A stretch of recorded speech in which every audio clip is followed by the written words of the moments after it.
बुद्ध ने ही हमारी पहचान बनाई दुनिया में।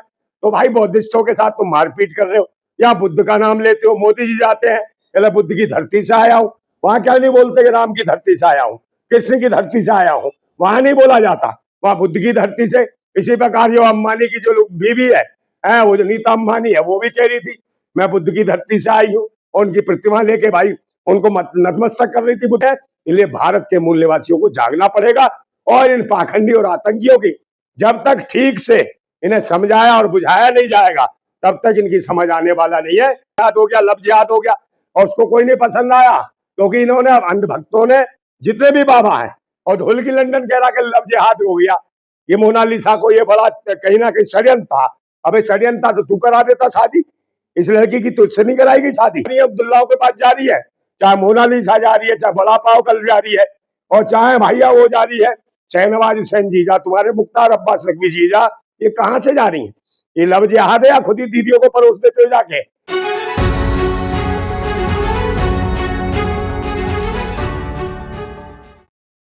क्या बुद्ध कथा नहीं हो सकती हमारे देश में, उत्तर प्रदेश में? देखिए, सबसे बड़ी कमी है कि मनुवादियों का शासन है। शासन और प्रशासन ही इनको कहीं ना कहीं बढ़ावा दे रहा है।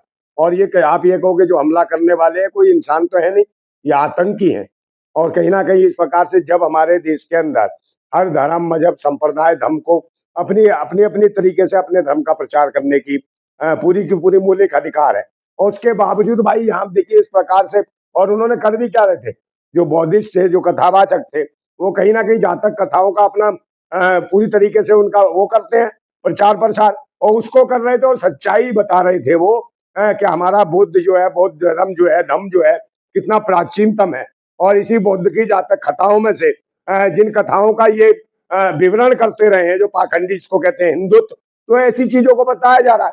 तो सच्चाई इनको कड़वी लगती है, और कड़वी सच्चाई लगने की वजह से यही है, कथा करने के बाद जब कथावाचक बौद्धिस्ट थे जो अपने कर्तव्य की ओर जा रहे थे, तो बीच में इन्हीं मनुवादियों ने उनको घेर लिया और उनकी गाड़ी पे हमला कर दिया, उनके साथ मारपीट की। उसके बाद बाबा साहेब की प्रतिमा थी गाँव के अंदर, वो तोड़ी गई, छिन्न भिन्न की गई। इससे पहले भी 2023 का मामला ऐसा ही है, वो भी कानपुर के पास की घटना है। तो ये बौद्धिस्टों को जो भी है कथावाचक, दूसरी ओर जो पाखंडी बाबा हैं, चाहे बागेश्वर हो चाहे और कोई बाबा हो, जब इनकी कथाएं होती है तो इसको सरकार प्रोटेक्शन देती है, पूरी सुरक्षा लगा देती है, जगह जगह जाम लगा देती है, और इनके लिए पूरे रास्ते साफ करती है, और कहीं ना कहीं डीएम, कलेक्टर सब उसकी सेवा में होते हैं। तो भाई ये भी तो बहुत बड़े कहीं ना कहीं ये भी महाराज है, ये भी कहीं ना कहीं जो कथावाचक है, इनको भी सम्मान देना चाहिए बौद्धिस्टों को। इनको क्यों नहीं सम्मान दे रहे हो? तो आप इस तरीके से दोहरी नीति नहीं अपना सकते। निश्चित रूप से दूसरे धर्म, दूसरे संप्रदाय को जैसे आप अटैक कर रहे हैं, और कहीं ना कहीं बाबा साहेब जिन्होंने इस संविधान को रचा, भारत के संविधान को, जिससे देश चल रहा है, लोकतंत्र चल रहा है, वो कहीं ना कहीं बाबा साहेब की प्रतिमा तोड़ने का मतलब है संविधान का बिल्कुल पूरी तरीके से चीर-फाड़ करना और लोकतंत्र की हत्या करना है। तो ऐसों के खिलाफ मुकदमे दर्ज क्यों नहीं हो रहे हैं, और ऐसों के खिलाफ कार्रवाई क्यों नहीं हो रही है? जो इस प्रकार के हमले कर रहे हैं उनके ऊपर एनएसए का, आतंकवाद का, इनके ऊपर मुकदमा लगना चाहिए, और इनके खिलाफ पूरी तरीके से गैर जमानती वारंट इशू होने चाहिए, और इनको जमानत नहीं मिलनी चाहिए, इन्हें जेल में ठूसा जाना चाहिए ऐसे लोगों को। लेकिन आरोप है कि कथावाचकों ने हिंदू देवी देवताओं के खिलाफ अभद्र टिप्पणी की थी। भाई हिंदू देवी देवता क्या अभद्र कर दी? भाई जो उनके में लिखा है सच्चाई तो यही है। अब कह दिया ब्रह्मा, ब्रह्मा से पूछ लो भाई, मैं कह रहा हूं तो क्या मेरे हमला कर देंगे? मैंने थोड़ी लिखा है, तुमने खुद लिख रखा है कि ब्रह्मा ने मुंह से भी बच्चा पैदा कर दिया, बगल से भी कर दिया, नाभि से भी कर दिया, पैर से भी कर दिया। तो सोचने का विषय तो यह है कि बिना गर्भ धारण करे बच्चा पैदा नहीं होता। तो ये सोचने का विषय है कि भाई ब्रह्मा कौन था, पुरुष था, महिला थी, कौन था, और अगर ये गर्भ धारण हुआ, इसके गर्भ बच्चा ठहरा दिया किसी ने, तो वो महापुरुष कौन था जो 4-4 जगह इसके बच्चा ठहरा गया है? तो ये भी सोचने का विषय। इतना पूछने पर हमने धर्म का उल्लेख खराब कर दिया?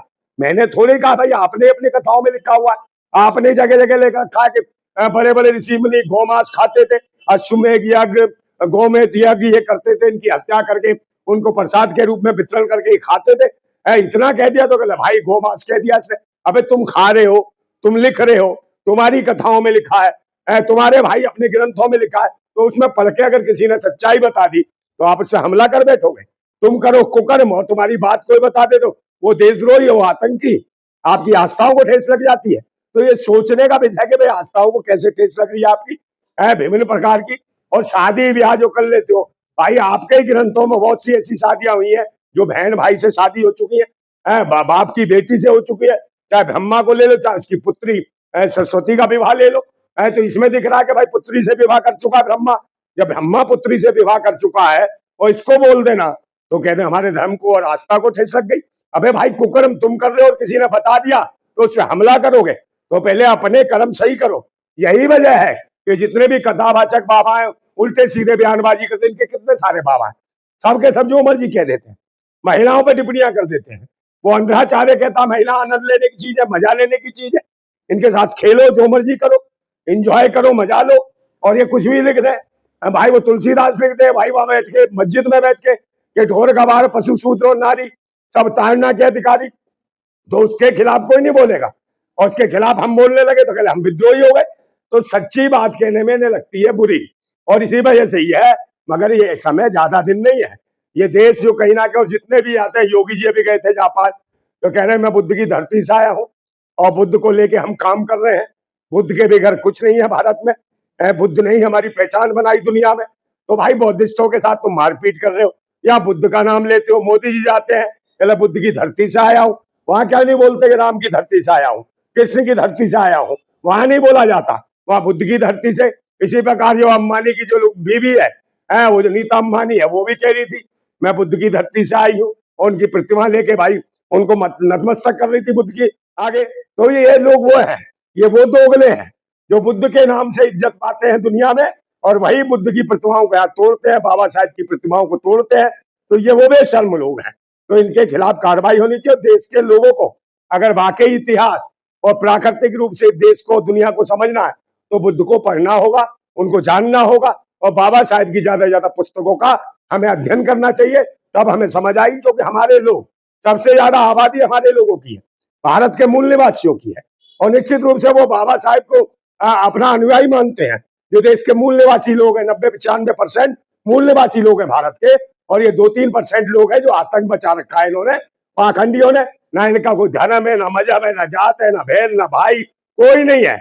इनका सबसे बड़ा कर्म है नोट, पैसा और लुगाईबाजी, छिनरपना, लुच्चापन, गुंडागर्दी, ये इनका धर्म है। ये लूटखोर है, ये विदेशी मूल के लोग हैं, ये भारत के लोगों के साथ शुरू से अन्याय करते रहे हैं। इसलिए भारत के मूल निवासियों को जागना पड़ेगा, और इन पाखंडी और आतंकियों की जब तक ठीक से इन्हें समझाया और बुझाया नहीं जाएगा तब तक इनकी समझ आने वाला नहीं है। क्योंकि दो तरीके की नीतियां नहीं हो सकती। एक, समाज के कथावाचकों के साथ आप अन्याय करो, दूसरे कथावाचकों को आप प्रोटेक्शन दो, पुलिस दो, उनकी व्यवस्थाएं बनाओ, टीवी चैनल दिखाओ, सबको दिखाओ, उन्हें चमत्कारी बताओ। और दूसरी तरफ बौद्धिस्ट कथावाचकों को आप पिटवाओ, उनको मारो, बाबा साहब की मूर्तियां तोड़ो। तो ये देश के साथ अन्याय है, संविधान के साथ अन्याय है, लोकतंत्र के साथ अन्याय है। इनके खिलाफ कार्रवाई होनी चाहिए। लेकिन बुद्ध कथावाचक तो किसी मंदिर के सामने भी नहीं गए थे, जिस तरह से ये चले जाते हैं।